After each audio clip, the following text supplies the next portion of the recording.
Endi inson dunyoda yashar ekan, albatta ustiga bir musibatlar keladi, qiyinchiliklar, mashaqqatlar. Mana shunday holatda inson o'zini yo'qotib qo'yadi, iztirobga tushadi, dovdirab qoladi. Mana shunday holda nima ish qilish kerakligini bilmay qoladi. Ammo mu'min mana shunday holatda Robbis tomonidan yuboriladigan sakinatga ega bo'ladi, u xotirjam bo'ladi.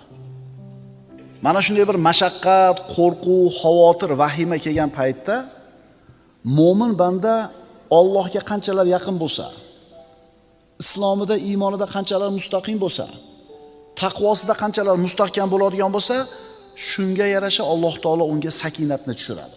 Xotirjam bo'ladi. Kim aytgani bo'ladi deydi? Alloh aytgani bo'ladi deydi. Hammani boshini qo'tirib qo'ygan, hayron qoldirgan, aqllarni qulflab qo'yadigan balolar, musibatlar kelganda Alloh o'zini mana shunday taqvoli mo'min bandasini qalbiga sakinatni tushiradi. Ana shu sakinat sababli mo'min xotirjam turadi, dovdirab qolmaydi. Mana payg'ambarimiz sollallohu alayhi vasallamning hijrat kunini eslaylik. Rasululloh sollallohu alayhi vasallam 10 dan ortiq sababni qilib eson-omon Madinaga yetib olishligi uchun 10 dan ortiq sababni qildilar, g'orda o'tiribdilar.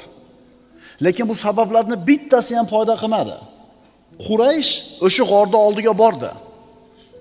Rasululloh sollallohu alayhi vasallam va Abu Bakr Siddiq radhiyallohu anhu ularni oyoqlarini ko'rib turishar edi. Shunda Abu Bakr Siddiq xavotirga tushdi, yig'ladi. Nimaga yig'layapsiz ey Abu Bakr? Ya Rasululloh, agar engishib bittasi oyog'ini tagiga qaraganida bizni ko'rib qolar edi. Payg'ambarimiz nima dedilar? Mana Alloh tomonidan tushirilgan sakinatki, iz yaqulu li sohibihi la tahzan. Innalloha ma'ana.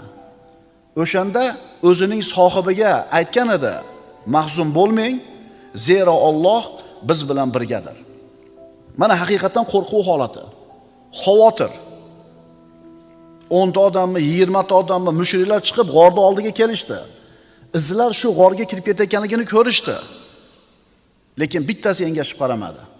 Mana shunday bir xatarli holatda qalbida sakinati bor payg'ambarimiz sollallohu alayhi vasallam o'zini hamrohini nima qilyaptilar? Tinchityaptilar. Xotirjam bo'ling. Ma zannuka ya Abu Bakr bi isnayn Allohu salisuhuma. 3-she'riga Alloh bo'lgan ikkita odam haqida qanday gumondasiz ey Abu Bakr? Ana sakinat. Xandaq kuni, Hunayn kuni, Hudaybiya kunlari.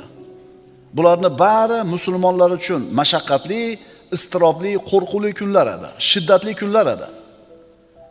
Alloh hammamizni o'zini ofiyatda saqlasin, lekin bandamiz boshimizda har xil kunlar bor. Mabodo mana shunday bir mashaqqatli, qo'rquvli kunlar kelib qoladigan bo'lsa, agar biz mo'min bo'ladigan bo'lsak, chinakam mo'min bo'ladigan bo'lsak, Alloh tomonidan albatta sakinat keladi. Qalbimiz xotirjam bo'ladi. Birodarlar, biz namoz haqidagi ilmni bir o'rganamiz, bo'ldi. U o'zgarmaydigan ilm. Sarf, nahv, arab tili grammatikasini o'rganamiz, bo'ldi. Qiyomatgacha bir xil turadi. Ro'zani fiqhini o'rgandik, zakotni fiqhini o'rgandik, tamom, bu o'zgarmay bir xil turadi. Ammo birodarlar, nafs tarbiyasi, qalb tarbiyasining ilmi juda ham muhim. Chunki qalb bir xil turmaydi hech qachon. Doim nima bo'lib turadi? O'zgarib turadi. O'zichi bu nafs tarbiyasi bilan, qalb tarbiyasi bilan jiddiy shug'ullanaman degan odamga juda ham oson retsepti bor. Nafs xohlayotgan narsani qilmaysiz, xohlamayotgan narsani qildirasiz. Bo'ldi. Nafs nima deyapti hozir? 8 rakatdan keyin. Ha, endi bunday kekirtadan shunday ushlasangiz, o'lib qolmaydi. Bir joyi uzilib tushmaydi. Endi o'sha kekirtadan usholmagan, nafsini gapiga kirgan odam shattirib chiqib ketaveradi. Lekin urushmayapmiz. Kelganlarga rahmat, 8 rakatga bo'lsa ham. Kecha ham aytdim bu narsani.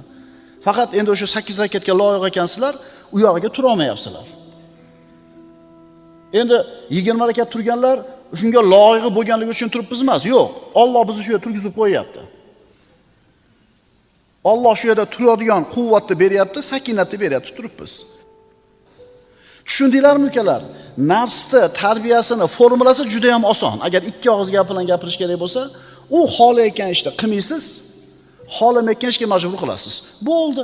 Bir kun qiylanasiz, 2 kun olishasiz nafsingiz bilan, 3 kun olishasiz shaytoningiz bilan, keyin nafs ko'nikib qoladi. To'g'rimi, sigaretni tashlagan akalar? 3 kun 4 kun qiylangansizlar, keyin nima bo'ldi? Ana shu sakinat birodarlar. Bizni Allohga bo'lgan iymonimiz, ixlosimiz va istiqomamizga bog'liq bo'ladi. Shuni unutmaslik kerak. Qanchalar Alloh yaxshi ko'rgan taqvoli banda bo'lasiz, shu sakinat shuncha ko'proq tushadi sizga. U sakinat kimga beriladi?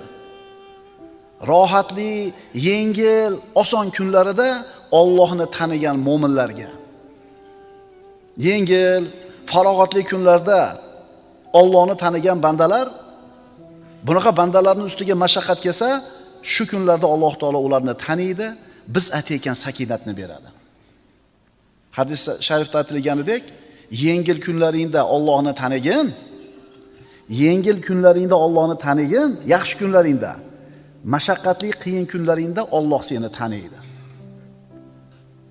Allohga inobat qilish degani Allohga qaytish degani. Allohga iltijo qilish degani, Allohga yolvorish degani inobat. Inobat ikki xil bo'lar ekan. Rububiyat inobati, ulug'iyat inobat. Rububiyat inobatini hamma qilar ekan.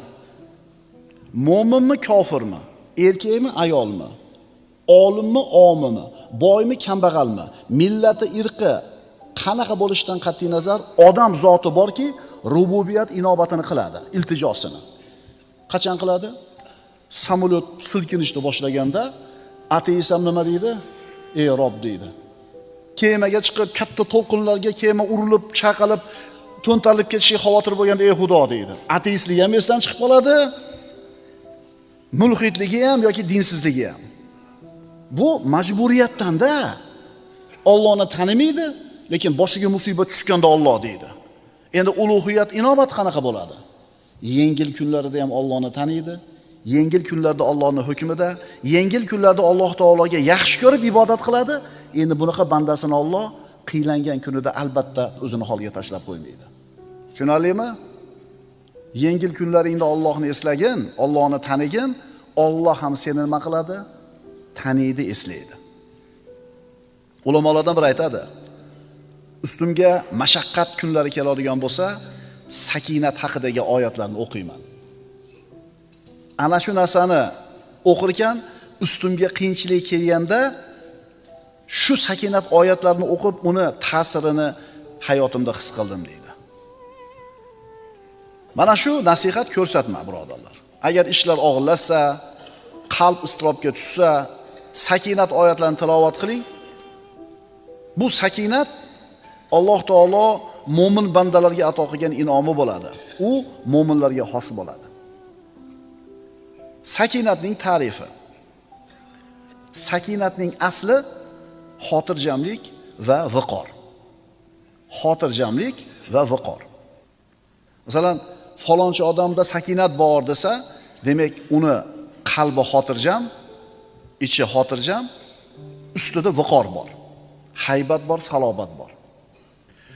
Baqir-chaqir qilish, qo'rqish, yig'i solish, asablarda buzilishi bu birodarlar sakinatni ziddi. Sakinatni nozik ta'rifi.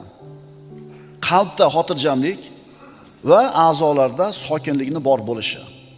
Insonning ichi ham osoyishta, tashqi ham osoyishta. Bilasizmi, shunday bir aktyor odamlar bor. Asabi o'lgan, g'azabi qaynab turibdi. Ichida vulqon qaynab turibdi-yu, ammo tashqarisida xotirjam tura oladi. Biz bunaqa, bu aktyor bu. Biz bunaqa xotirjamlikni aytmayapmiz. Biz aytayotgan xotirjamlik, sakinat ustida qanday osudalik, viqor, xotirjamlik bo'lsa, qalbida ham shu narsa bor. Mo'min banda osoyishta bo'ladi, sokin bo'ladi. Xuddi salobatli bir tog'dek. Mo'min jazavaga tushmaydi, vahimaga tushmaydi, panika qilmaydi, yiqilib qolmaydi, o'zini yo'lidan chiqib ketmaydi, idish tovoqni yerga urmaydi, eshikni tepmaydi, so'kinmaydi, xotirjam bo'ladi, halim bo'ladi.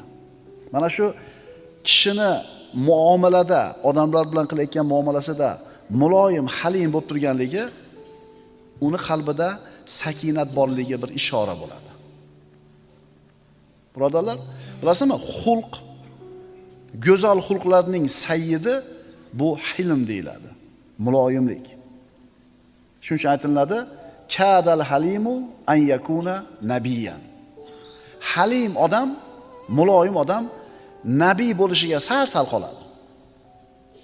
Nabiy bo'lmaydi, hech kim payg'ambar bo'la olmaydi, ammo halim odam nabiylikka yaqin bo'lib qolar ekan. Endi hammamiz o'zimizni halim deb bilamiz-da, to'g'rimi? Endi bu halimlik ham ikki xil bo'ladi, birodarlar.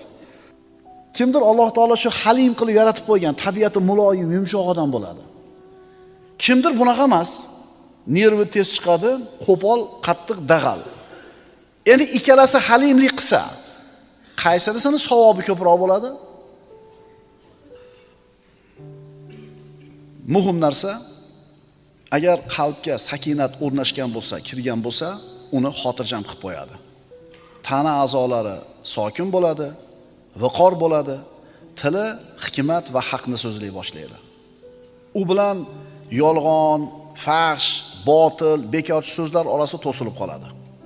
Abdulloh ibn Abbos aytadi, biz aytar edik, Umarning tilida va qalbida sakinat gapirar edi. Umar roziyallohu anhuning tilida va qalbida sakinat gapiradi der edik. Ya'ni qalbidagi sakinat uni tilini va qalbini gapirtirar edi. Birodarlar, sakinat nima desa, samarasiga qarab turib bilib olishimiz kerak bo'ladi. Sakinatning samarasi qalbdagi rozilik, ishonch, qalbdagi osoyishtalik, tabiatdagi bosiqlik. Vallohi mo'min banda agar Allohga yaqin bo'lsa, agar Alloh unga sakinatni bergan bo'lsa, uni qalbida shunday bir xotirjamlik bor bo'ladiki, agar xavotir, qo'rquvda turgan butun bir shahar ahliga tarqatsa, mana shu undagi sakinatni hammasini xotirjam qilib qo'yadi. Mana shular sakinatni ochiq ko'rinib turgan mevalari.